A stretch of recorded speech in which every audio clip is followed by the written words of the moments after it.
bienvenue dans ce nouvel épisode du podcast 3 minutes pour entreprendre.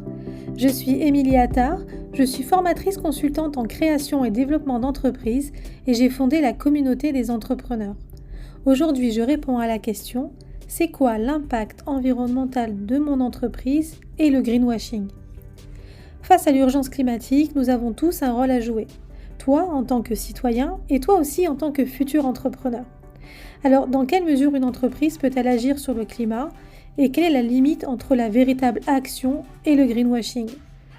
Toute entreprise, quelle que soit sa taille, son activité, son implantation, a un impact sur l'environnement. Et tout l'enjeu de l'entrepreneur engagé que tu es est de parvenir dès la conception de ton projet à intégrer des bonnes pratiques pour faire de ton entreprise une entreprise dont l'impact environnemental sera le plus faible possible. Mais alors, que se cache-t-il derrière cette notion d'impact environnemental ? Eh bien, on va retrouver la notion du nombre de kilomètres parcourus par le produit que tu proposes. On peut aussi se poser des questions sur les conditions de fabrication de tes produits, les conditions de travail, la pollution des eaux, la gestion des déchets, des matières premières, qui sont en lien avec ton activité. Et ça, que tu produises toi-même ton produit ou ton service, ou que ce soit de l'achat-revente. On va aussi parler des engagements pris par ton entreprise, au sein même de ses locaux, concernant les matériaux utilisés pour les emballages par exemple, si tu peux par exemple aller vers le zéro déchet. Autant de notions qui, au fil des années, sont passées de tendance à carrément indispensables. Je t'invite donc à engager une véritable réflexion autour de ce sujet. Pose-toi les questions suivantes. Quel est l'impact du produit que tu vas fabriquer ? Comment mettre en place une bonne gestion des déchets qui sont produits ou pas par mon entreprise ? Comment limiter les déplacements de tes futurs salariés ou même tes propres déplacements, toi, en tant qu'entrepreneur ? Quels sont les emballages que tu vas utiliser ?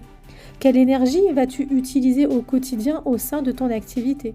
Comment économiser l'eau au sein même de tes activités ? Ton activité va-t-elle produire des gaz à effet de serre et comment est-ce que tu peux les éviter ?